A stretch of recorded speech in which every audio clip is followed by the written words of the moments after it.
Ajarbelajar.com. Belajar, berbagi, berkontribusi. Assalamualaikum warahmatullahi wabarakatuh. Perkenalkan, nama saya Jihan Nadia Salsabila dari Prodi Ilmu Hukum Fakultas Syariah dan Hukum UIN Sunan Kalijaga, Yogyakarta. Di sini saya akan membahas mengenai pasal 30 Konvensi Wina 1969. Sebelum itu, saya akan mereview sedikit materi mengenai hukum internasional. Jadi, kalau kita membahas tentang hukum internasional, itu maka ia memiliki sumber-sumber hukum internasional yang kita sama-sama tahu tercantum dalam pasal 38 ayat 1 Statuta Mahkamah Internasional yang pada pokoknya mengatakan bahwa dalam mengadili perkara-perkara yang diajukan, maka Mahkamah Internasional itu akan mempergunakan yang pertama perjanjian-perjanjian internasional.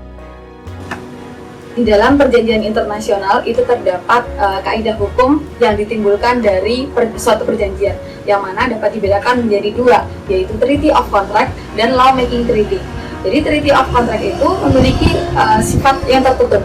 Maka dari itu perjanjian tersebut itu tidak memberikan kesempatan bagi para pihak yang tidak ikut perundingan untuk menjadi peserta perjanjian. Sedangkan Law Making Treaty itu merupakan perjanjian yang menciptakan kaidah atau prinsip-prinsip hukum.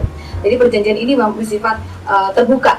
Maka dari itu ia memberi kesempatan pada pihak yang bukan merupakan peserta untuk ikut sebagai pihak dalam perjanjian tersebut. Nah, perjanjian ini itu contohnya adalah Konvensi Wina 1969. Nah, pada awalnya perjanjian internasional itu hanya diatur dalam hukum kebiasaan saja. Tapi sampai pada tahun 1969 diselenggarakan suatu konferensi internasional di Wina untuk mengkodifikasi hukum kebiasaan tersebut. Nah, berdasarkan konferensi tersebut itu menghasilkan Wina Convention on the Law of Treaties yang masih diberlakukan sampai sekarang dan bahkan dijadikan acuan untuk bagi negara-negara maupun masyarakat internasional dan juga organisasi-organisasi internasional dalam pembuatan perjanjian internasional. Konvensi Wina 1969 ini berisi ketentuan-ketentuan yang berkaitan dengan aturan dan tata cara pembuatan perjanjian internasional.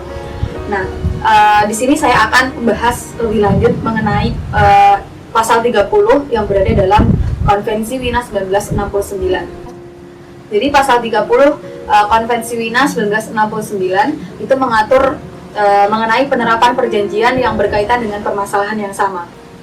Jadi pada ayat 1 itu merujuk pada pasal 130 Piagam PBB yang berisi apabila terdapat penentangan antara kewajiban-kewajiban daripada anggota PBB menurut piagam ini dan kewajiban-kewajiban mereka menurut suatu perjanjian internasional lainnya, maka yang berlaku ialah kewajiban-kewajiban mereka menurut piagam ini. Nah, poin yang kedua itu adalah ketika para pihak itu sama-sama terlibat dalam perjanjian lama dan baru, maupun para pihak yang hanya terlibat pada salah satu perjanjian saja. Baik itu perjanjian lama maupun perjanjian baru, maka perjanjian itu sebelumnya harus berlaku sesuai dengan perjanjian yang baru. Dan mereka juga sama-sama merupakan pihak yang dapat mengatur hak dan kewajiban bersama. Nah, di sini dapat kita lihat pada pasal ini menggunakan asas lex posterior derivat legi priori, yaitu hukum yang baru mengesampingkan hukum yang lama.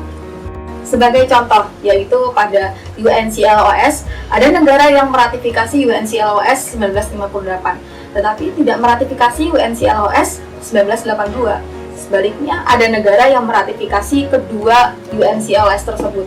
Maka pada kondisi ini diberlakukan pasal 30 ayat 4 poin B yang berisi bahwa para pihak yang sama-sama terlibat pada perjanjian lama dan baru maupun para pihak yang hanya terlibat pada satu perjanjian saja, baik itu perjanjian yang baru maupun perjanjian yang lama, itu maka mereka juga sama merupakan pihak yang dapat mengatur hak dan kewajiban bersama. Demikian penjelasan singkat dari saya. Apabila terdapat pertanyaan maupun sanggahan, bisa langsung ditulis di kolom komentar. Terima kasih, mohon maaf apabila terdapat banyak sekali kekurangan dalam video ini. Wassalamualaikum warahmatullahi wabarakatuh. Jangan lupa ya untuk like, subscribe, dan yang paling penting isi feedback konstruktif untuk mini tutor.